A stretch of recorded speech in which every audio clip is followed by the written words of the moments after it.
Hi friends, good evening. This is Ajay sir from Prayas Classes. Welcome you all to the video class for the Vector Analysis 4. तो आज का class में हम basically दो topic के ऊपर discussion करेंगे। एक है आपका how to find out the unit vector of a given vector and the second one is how to find out the vector projection of A vector on another vector. So one by one आज हम ये दो topic को discuss करेंगे, तो carefully go through the video. Definitely आपको मज़ा आएगा and you will definitely enjoy the concept. तो आज का क्लास शुरू करते हैं from the concept that is unit vector. तो एज यू नो, आप लोग पढ़े हो यूनिट वेक्टर के बारे में कि जो वेक्टर का मैग्नीट्यूड 1 होता है उस वेक्टर को हम बेसिकली क्या बोलते थे ना, एक यूनिट वेक्टर बोलते थे। ठीक है सर, अगर यूनिट वेक्टर बोलते हैं then is there any difference in the representation of a unit vector? Yes, exactly there is a difference. Generally हम कोई भी वेक्टर को क्या लिखते थे ना, ए कैप लिखते थे, एंड नॉर्मली हम यूनिट वेक्टर को क्या रिप्रेजेंट करते थे? By using A cap symbol over it symbol. That means कोई भी वेक्टर के ऊपर अगर एरो मार्क रहता है so that is treated as your normal vector, and जिसके सिंबल के ऊपर एक कैप मार्क रहता था उसको हम जनरली क्या बोलते थे ना, यूनिट वेक्टर बोलते थे, और इसका मैग्नीट्यूड आपका क्या होता था ना, 1 होता था। ठीक है, तो लेट्स एक केस एनालिसिस करते हैं। जो केस एनालिसिस के बाद आपको पता चलेगा कि हम क्यों फिर यूनिट वेक्टर के साथ डिस्कस कर रहे हैं। ठीक है, आपको मैं जब एक वेक्टर बोला कि let's say there is a vector A which is represented by 5 I cap. Now tell me what is the magnitude of this vector? Yes, it is 5 unit.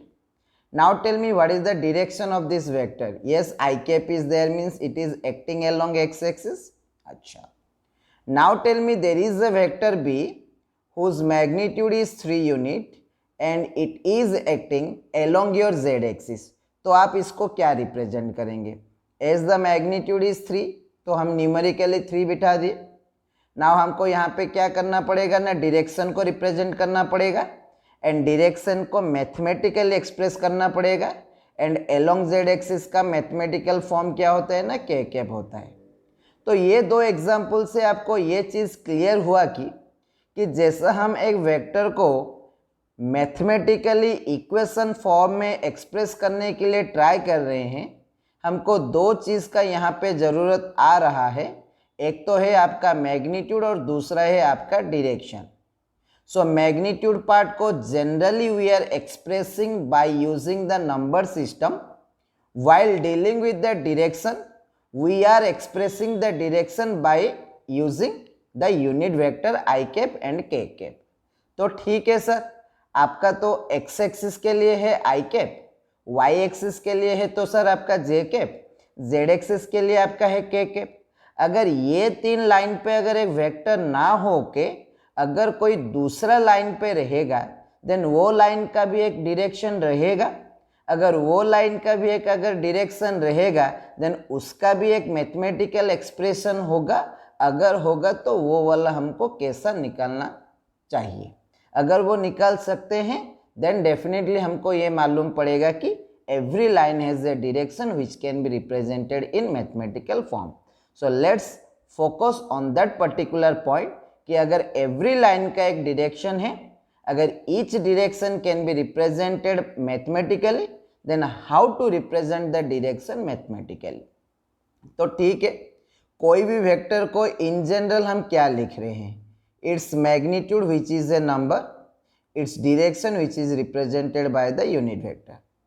तो ये वाला लाइन से आपको ये मालूम पड़ा कि एवरी वेक्टर में एक यूनिट वेक्टर होता है जो unit vector is responsible for the detection और determining the direction of a given vector. तो एवरी वेक्टर में आपका एक यूनिट वेक्टर होता है जो यूनिट वेक्टर मेन वेक्टर का क्या इंडिकेट करता है ना, डायरेक्शन इंडिकेट करता है। जैसा कि यहाँ पे मैं अगर लिखूंगा 5 I cap, this means the magnitude of the vector is 5 and the direction of the vector is along x axis। Clear हुआ? तो यहाँ पे मेरे को बोलिए यहाँ पे यूनिट वेक्टर क्या है, आपको खाली दिखाई दे रहा है, आपको i cap is the unit vector and i cap आपको क्या इंडिकेट कर रहा है कि the vector is passing along X axis.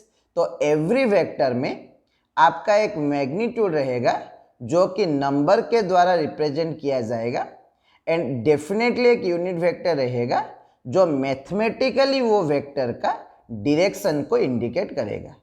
तो अगर इन जनरल हम ए वेक्टर को लिखेंगे A into A cap, then what will be your A cap? A cap will be A vector divided by A. So now move on to your example number 1।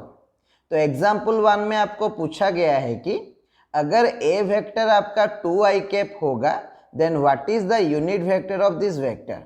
तो आपको simple दिखाई दे रहा है कि 2i कैप में 2 is a number which represents the magnitude of the vector A, but I cap indicating the vector is acting along x-axis, that's why वहाँ पे आप I cap को यूज किए हो। तो अगर मेरे को कोई पूछेगा कि A वेक्टर में यूनिट वेक्टर क्या है, तो आप सिंपल सा आंसर दे सकते हो कि सर यहाँ पे यूनिट वेक्टर है आपका I cap। अगर आपको कोई पूछेगा कि बाय यूजिंग ए फॉर्मूला आप वो उसको डिटरमाइन करो, तो आपका ए कैप के लिए फॉर्मूला क्या है? A vector divided by a का मैग्नीट्यूड। तो ए वेक्टर के जगह में आप डाल दिए 2i cap divided by a का मैग्नीट्यूड में डाल दिए 2, तो 2/2 कैंसिल, तो आपका ए का यूनिट वेक्टर क्या मिल गया? आई कैप मिल गया। क्लियर हुआ? सो ये था आपका एग्जाम्पल नंबर 1। तो चलिए चलते हैं दूसरे एग्जाम्पल के थ्रू, how to know about unit vector. So यहाँ पे आप देख सकते हो एग्जाम्पल 2 में there is a vector A vector is equal to 3k cap and यहाँ पे मेरे को a equal to 3k cap में यूनिट वेक्टर को डिटरमाइन करना है। तो आप सभी को मालूम है कोई भी वेक्टर का यूनिट वेक्टर का फॉर्मूला है a vector divided by magnitude of the vector. So here the vector a is 3k cap divided by a का मैग्नीट्यूड इज 3, तो 3 कैंसिल होने से आपका ए वेक्टर का यूनिट वेक्टर आ गया के कैप। क्लियर हुआ? So next move on to your example number 3। Now in the example number 3 there is a vector A is equal to 4j cap और आपको अभी पूछ रहा है कि A is equal to 4j cap में आपका यूनिट वेक्टर क्या है। वैसे ही आपको दिखाई दे रहा है जे कैप आपका यूनिट वेक्टर है, बट मैथमेटिकली अगर उसको डिटरमाइन करेंगे then A cap will be A vector by A. So this is 4 J cap divided by 4, तो 4/4 cancel, your A vector is your J cap. ठीक है sir, ये तीनों एग्जाम्पल तो बहुत ही इजी था, बिना फॉर्मूला डाल के भी हम बोल सकते हैं इसका यूनिट वेक्टर क्या है। अगर ये सिंपल सा फॉर्म में ना होकर अगर कुछ कॉम्प्लिकेटेड इक्वेशन फॉर्म में रहेगा then how to represent the direction or unit vector of that given vector, तो उसको जानने के लिए हमको क्या करना पड़ेगा ना, एग्जाम्पल 4 का डिटेल एनालिसिस करना पड़ेगा। तो चलिए चलते हैं क्या करेंगे ना, एग्जाम्पल 4 का एनालिसिस शुरू करते हैं। तो मेरे को यहाँ पे बोलिए कि as your vector A is equal to i के plus j k plus k cap, तो मेरे को बोलिए ये वाला वेक्टर आपका कहाँ पे है? ये वाला वेक्टर आपका 3 डायमेंशनल स्पेस पे है। अगर 3 डायमेंशनल स्पेस पे है तो डेफिनेटली इसका x कंपोनेंट होगा, डेफिनेटली इसका y कंपोनेंट होगा और डेफिनेटली इसका z कंपोनेंट भी होगा। हाँ कि नहीं बच्चे लोग? ठीक है। नाउ आप क्या करेंगे ना, वो वेक्टर को ड्रॉ करेंगे। तो let's this is the vector a। Okay, अच्छा, जैसा आपका आई कैप आपका x पे जा रहा है, जे कैप जैसा y पे जा रहा है, के कैप जैसा आपका z पे जा रहा है, सिमिलरली ए वेक्टर भी एक लाइन के ऊपर जा रहा है।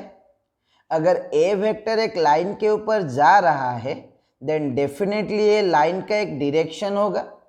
अगर ये लाइन का एक डायरेक्शन होगा तो डेफिनेटली वो डायरेक्शन को हम मैथमेटिकली एक्सप्रेस कर सकते हैं, बट वो लाइन को मैथमेटिकली एक्सप्रेस करने के लिए मेरे को क्या करना पड़ेगा ना, वो लाइन पे जो वेक्टर पास कर रहा है उसका यूनिट वेक्टर वो लाइन का डायरेक्शन होगा इन मैथमेटिकल फॉर्म। तो इसका एक ही मतलब मैं समझता हूं कि कोई भी लाइन का डायरेक्शन का मैथमेटिकल फॉर्म क्या होता है ना, वो लाइन पे जाने वाला वेक्टर का यूनिट वेक्टर होता है। तो इसका मतलब अगर ये वेक्टर ये लाइन पे जा रहा है देन ये लाइन का डायरेक्शन का मैथमेटिकल एक्सप्रेशन होगा वेक्टर ए का यूनिट वेक्टर। अगर वेक्टर ए का यूनिट वेक्टर अगर ये लाइन का अगर डायरेक्शन होगा then how to find out the unit vector of A vector. So here is the formula A vector divided by A. तो A vector के जगह में हम डाल दिए आई के plus j k plus k cap divided by ए का magnitude क्या हो गया 1 का स्क्वायर प्लस 1 का स्क्वायर प्लस 1 का स्क्वायर का root over that is √3। That means ये वाला लाइन का मैथमेटिकल इक्वेशन वाला डायरेक्शन है आई के plus j k plus k cap divided bye √3। ठीक है सर, आप तो बोल दे ये वाला एक यूनिट वेक्टर है, तो यूनिट वेक्टर होने से तो इसका मैग्नीट्यूड 1 होना चाहिए। अगर इसका मैग्नीट्यूड 1 होगा तब हम उसको यूनिट वेक्टर के जैसा क्या करेंगे, एक्सेप्ट करेंगे। तो चलो चलते हैं, चेक करेंगे कि ये वाला आपका यूनिट वेक्टर है कि नहीं। इसको can I write 1/√3 I cap plus 1/√3 J cap plus 1/√3 K cap, yes और no? I can write it as 1/√3 I cap plus 1/√3 J cap plus 1/√3 K cap. अगर ऐसा लिख सकते हैं तो इसका मैग्नीट्यूड क्या होगा 1/√3 का स्क्वायर दैट इज 1/3 प्लस 1/√3 का स्क्वायर दैट इज 1/3 प्लस 1/√3 का स्क्वायर दैट इज 1/3। तो इसको हम क्या लिख सकते हैं ना 3 इंटू 1/3 का root over which is equal to 1। तो अब आपको मालूम पड़ा, आप जो एक्सप्रेशन निकाले हैं वो यहाँ पे आई के plus j k plus k cap divided by √3 वो एक यूनिट वेक्टर है बिकॉज इसका मैग्नीट्यूड आपको कितना मिला 1 मिला। क्लियर हुआ? अब नेक्स्ट मूव करेंगे क्वेश्चन नंबर 5 का दूसरा एनालिसिस। तो क्वेश्चन नंबर 5 का दूसरा एनालिसिस क्या है ना, क्वेश्चन नंबर 4 का दूसरा एनालिसिस ये है कि अगर ये आपका एक्स एक्सिस हो गया, अगर ये आपका वाई एक्सिस हो गया, अगर ये आपका जेड एक्सिस हो गया, तो X is mathematically represented by I cap, Y is mathematically represented by J cap, Z is mathematically represented by let say K cap. Now आप क्या किए ना, एक वेक्टर को पास किए, जो वेक्टर को हम क्या लिखे ना आई के plus j k plus k cap लिखे। तो डेफिनेटली एक लाइन को फॉलो कर रहा है एंड जो लाइन को फॉलो कर रहा है इसका मैथमेटिकल इक्वेशन क्या है आपका ए कैप है। अगर ए कैप है तो ए कैप का वैल्यू आपको क्या मिल गया आई के plus j k plus k cap divided by √3 मिल गया। नाउ हम क्या करेंगे ना, एक फोर्स लेंगे, जो फोर्स का मैग्नीट्यूड है 5 न्यूटन, उसको अब x के डायरेक्शन पे लगा देंगे। तो आपका इक्वेशन क्या बन जाएगा बोलिए, तो ये आपका बन जाएगा 5 के। सपोज दूसरा एक फोर्स लेंगे जिसका मैग्नीट्यूड है 2 यूनिट, उसको z एक्सिस में डाल दिए तो उसका इक्वेशन आपका क्या बन जाएगा 2k बन जाएगा। अब क्या करेंगे ना, दूसरा कोई एक फोर्स लेंगे जिसका मैग्नीट्यूड है 4 एंड ये फोर्स को वो लाइन पे लगा देंगे जो लाइन के ऊपर आपका ए वेक्टर जा रहा था। अगर ए वेक्टर का जाने वाला रास्ता पे अगर 4 न्यूटन वाला एक फोर्स को लगा देंगे then what will be the equation of that force ना, हमको मालूम है कोई भी फोर्स को हम क्या लिख सकते हैं ना, उसका मैग्नीट्यूड इनटू यूनिट वेक्टर लिख सकते हैं। और यहाँ पे आपका एफ का मैग्नीट्यूड क्या बोला था 4 बोला था and as A vector is passing along the A vector, तो एफ कैप के जगह में मैं क्या लिख सकता हूँ ए कैप लिख सकता हूँ। अगर ए कैप लिख सकता हूँ तो मेरे को बोले यहाँ पे ए कैप का वैल्यू आपको क्या मिला आई cap plus j cap plus k cap divided by √3 मिला। तो यहाँ पे मेरे को बोलिए फोर्स का डायरेक्शन क्या है आई cap plus j cap plus k cap by √3 है और फोर्स का मैग्नीट्यूड क्या है 4 है। तो अब मेरे को बोलिए जैसा I representing X, J representing Y, K representing your Z axis, Similarly, a cap is representing the line along which a vector is passing, and as a vector जो रास्ता पे जा रहा था उसी रास्ता पे f वेक्टर भी एक्ट हो रहा है, तो f वेक्टर का डायरेक्शन a कैप का डायरेक्शन सेम ही होगा. सो इन दैट केस हम a का एक्सप्रेशन को क्या लिख सकते हैं ना, 4 into I cap plus j cap plus k cap divided by √3. Hope आपको ये वाला कंसेप्ट समझ में आया होगा. अगर समझ में आया है तो let's move on to your example number 5. तो देखिए आपका एग्जाम्पल नंबर 5 में क्या है ना, find the unit vector of A vector is equal to 2i cap plus 3j cap plus k cap.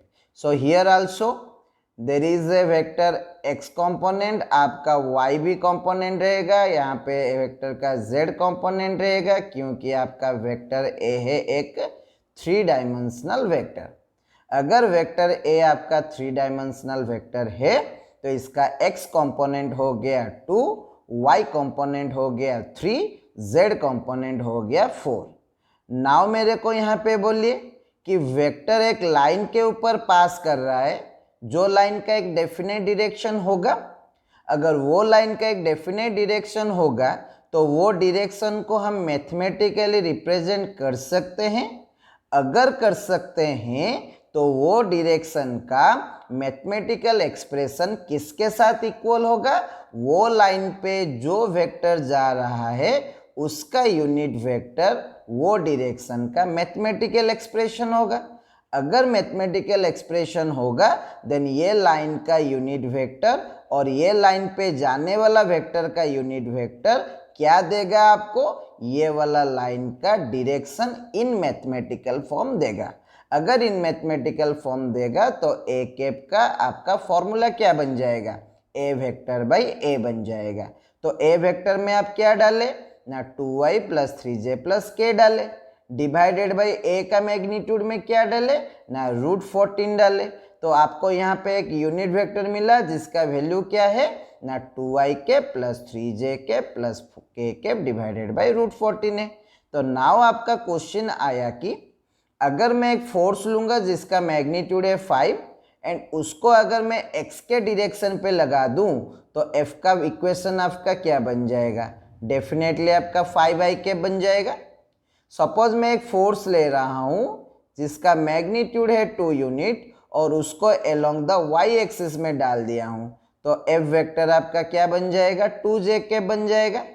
Suppose अब क्या किए ना, एक वेक्टर यूज किए जो वेक्टर का मैग्नीट्यूड है 4 यूनिट, जो कि ये वाला लाइन पे जा रहा है उसी लाइन पे लगा दिए. दैट मीन्स ए वेक्टर जो लाइन पे जा रहा था वही लाइन पे आप क्या किए ना, एक 4 न्यूटन का फोर्स लगा दिए. नाउ क्वेश्चन पूछा कि ये जो फोर्स का इक्वेशन क्या होगा.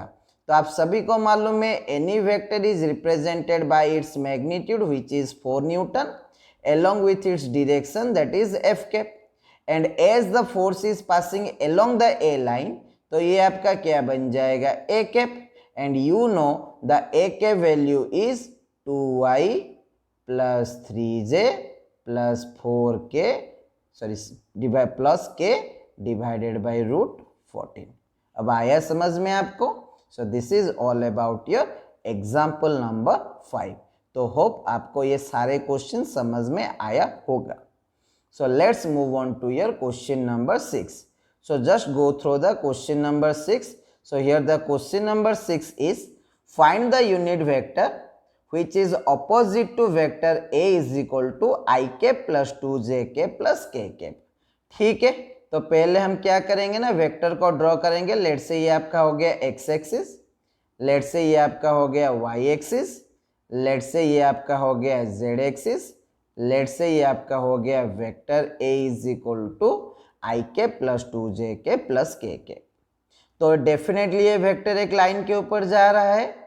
अगर ये लाइन के ऊपर जा रहा है देन डेफिनेटली ये लाइन का क्या होगा, एक डायरेक्शन होगा. अगर ये लाइन का एक डायरेक्शन होगा तो डेफिनेटली वो डायरेक्शन को हम मैथमेटिकल एक्सप्रेस कर सकते हैं. अगर मैथमेटिकल एक्सप्रेस करेंगे देन मैथमेटिकल एक्सप्रेशन क्या होगा ना, वो लाइन पे जो यूनिट वेक्टर जा रहा है उसका यूनिट वेक्टर वो लाइन का डायरेक्शन का मैथमेटिकल एक्सप्रेशन है। तो ए वेक्टर का यूनिट वेक्टर क्या बन जाएगा ना, ए वेक्टर बाई ए बन जाएगा। तो यहाँ पे ए वेक्टर क्या है, आई cap plus 2j plus k cap है, डिवाइडेड बाई ए का मैग्नीट्यूड क्या है, √6 है। अब क्वेश्चन आया मेरे को ए का यूनिट वेक्टर पूछा है या इसका ऑपोजिट में और एक लाइन है उसका यूनिट वेक्टर पूछा है। ऑब्वियसली उसका ऑपोजिट लाइन वाला का यूनिट वेक्टर पूछा है। जैसा x का ऑपोजिट को हम लिख रहे थे -x, आई कैप का ऑपोजिट को हम जैसा लिख रहे थे -i cap, similarly A cap का ऑपोजिट आपका क्या होगा, -a कैप होगा। एंड आपको अभी -a कैप का वैल्यू चाहिए, तो -a कैप का वैल्यू क्या हो जाएगा ना, आपका a कैप जो आया था उसमें खाली एक नेगेटिव लगा दो।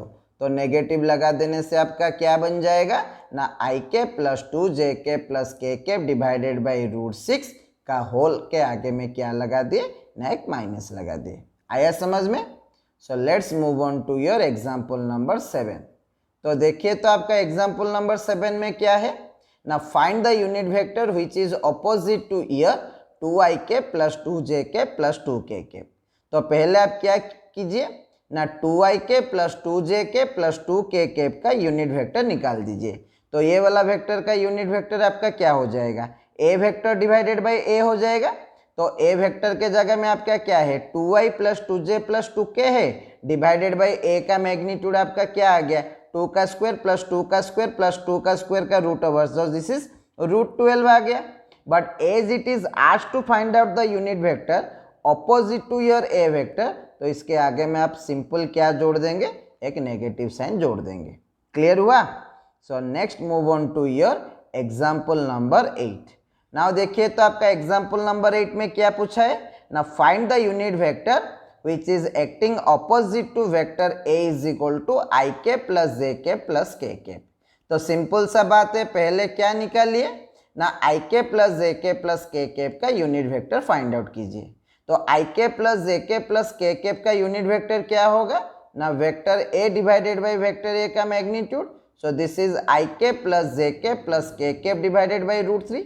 But here the unit vector we have to find out is opposite to a vector.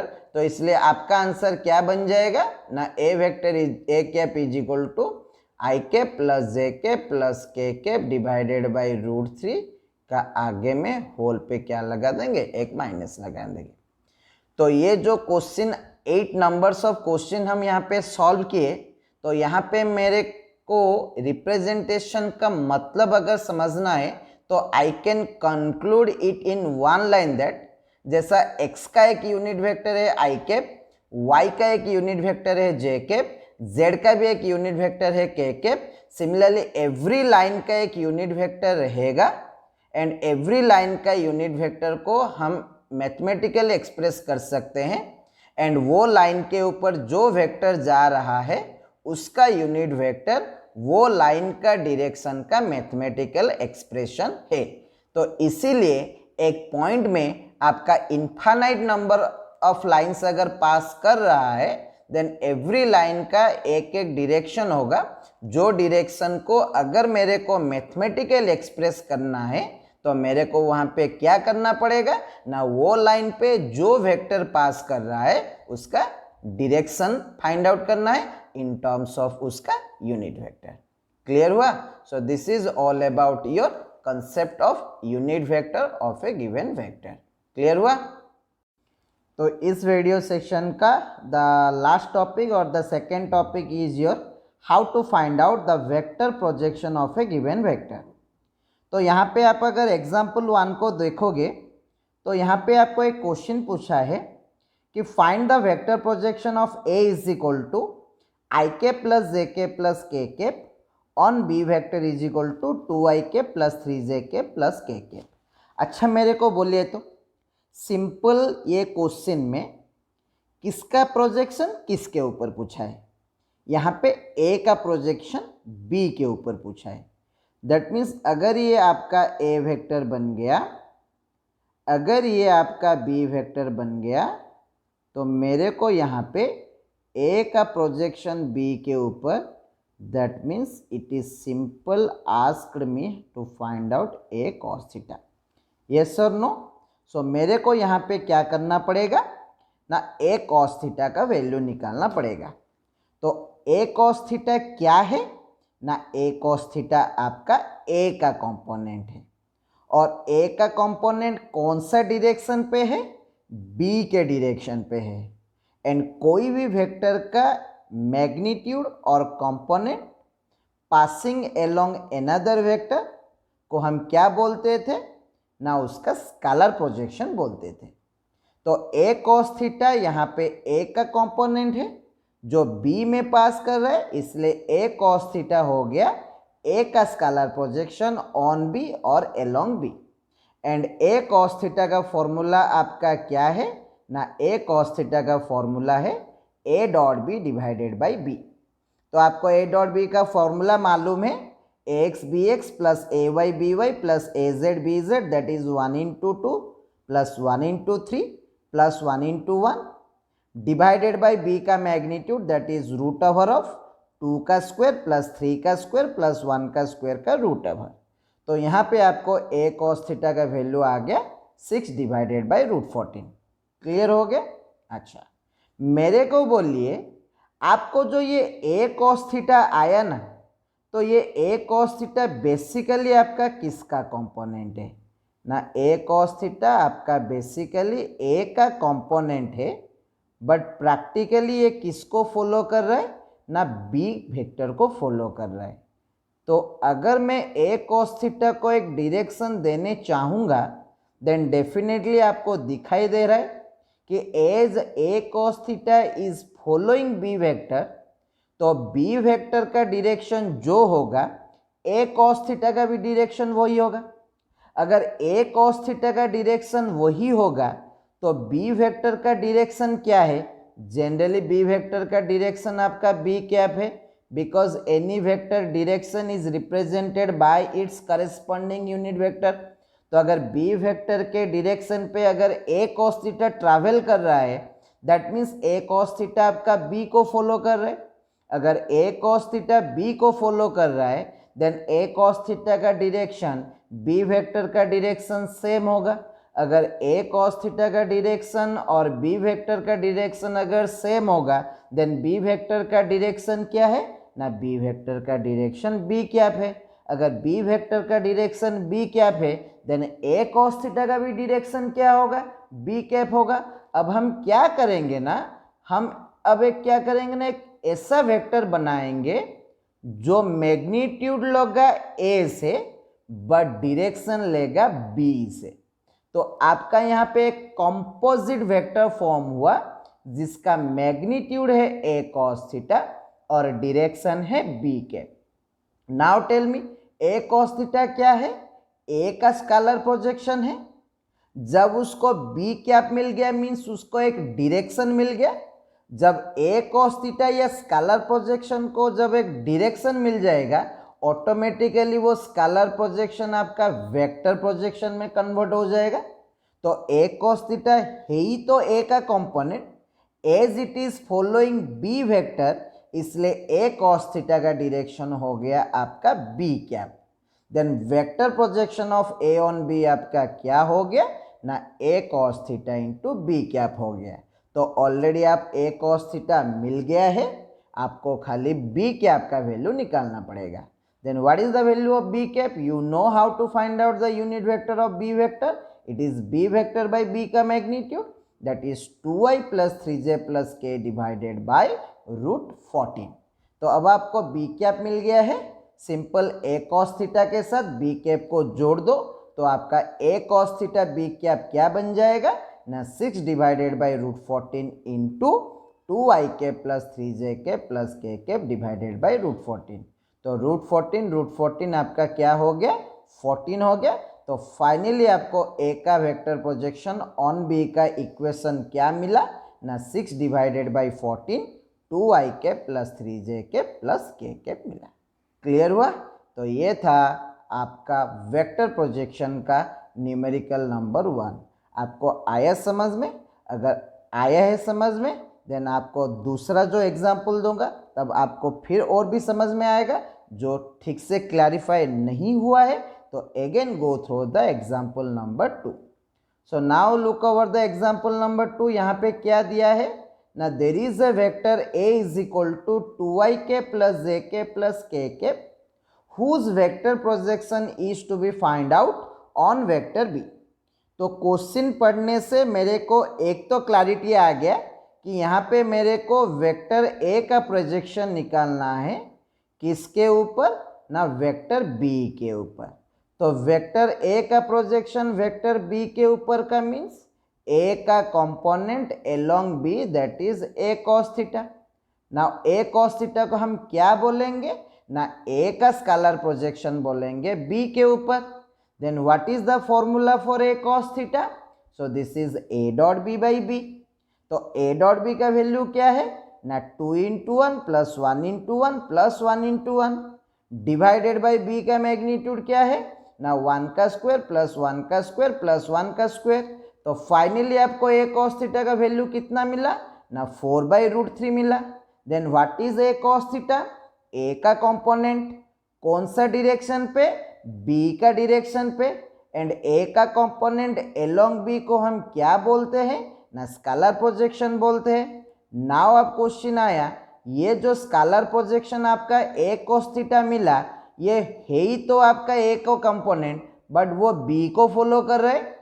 अगर बी को फॉलो कर रहा है देन डेफिनेटली बी का डायरेक्शन को भी फॉलो करेगा।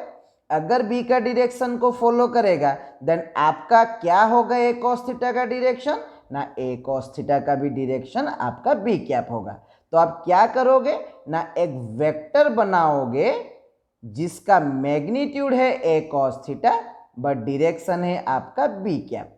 तो फाइनली आप ए कॉस थीटा को जब बी कैप का डायरेक्शन दे देते हो तो आपका स्केलर प्रोजेक्शन ऑटोमेटिकली क्या हो जाएगा, एक वेक्टर प्रोजेक्शन हो जाएगा जिसका मैग्नीट्यूड है a cos theta and as it is following b vector, इसका डायरेक्शन आपका क्या हो जाएगा, बी कैप।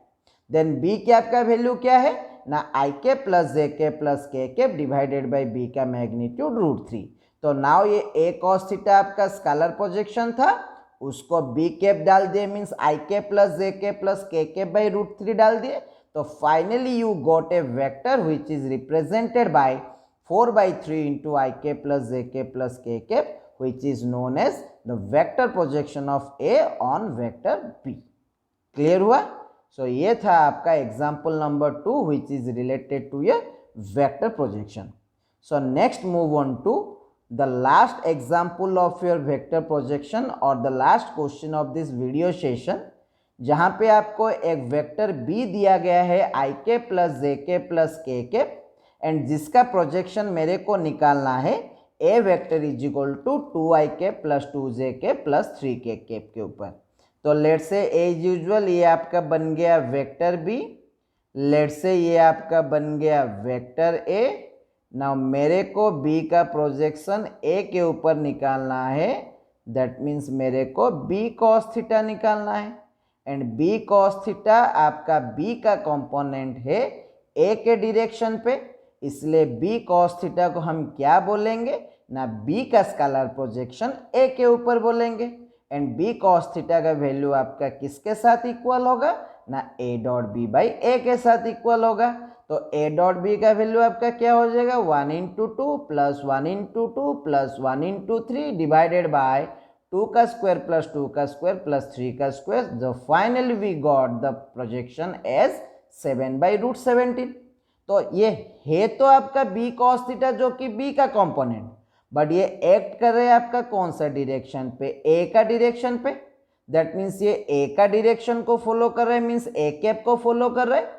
तो फाइनली हम एक वेक्टर बनाएंगे जिसमें बी का मैग्नीट्यूड रहेगा और ए का डायरेक्शन रहेगा and as b cos theta is the scalar projection. जब उसको आप एक डायरेक्शन दे दिए वो बन गया आपका वेक्टर प्रोजेक्शन। तो ये है किसका स्केलर प्रोजेक्शन, बी का। जब वो ए का डायरेक्शन पा जाएगा देन वो डेफिनेटली आपको क्या मालूम पड़ा कि b cos theta is following a vector, that means b cos theta a cap is the vector projection of b along a और ऑन ए। तो फाइनली आपको बी कॉस थीटा का वैल्यू मिल गया है, आपको अभी ए कैप का वैल्यू निकालना है। तो ए कैप का वैल्यू क्या हो जाएगा, a vector by a means 2i plus 2j plus 3k divided by a का मैग्नीट्यूड √17। तो फाइनली हमको बी का प्रोजेक्शन ऑन ए मिल गया 7/17 into 2ik plus 3jk plus 3kk। तो ये था all about the vector analysis 4, जहाँ पे हम दो टॉपिक डिस्कशन किए, how to express the direction of any line by using unit vector and expressing the vector projection of A vector upon another vector. तो ये कुछ आपके लिए क्वेश्चन अटैच किया हूँ और ये सारे क्वेश्चन आपका इसी कंटेंट के ऊपर बेस हुआ है। तो डेफिनेटली मैं होप करता हूँ ये सारे क्वेश्चन आपसे बनेगा। सो थैंक यू, फिर मिलेंगे next video session. So coming with vector analysis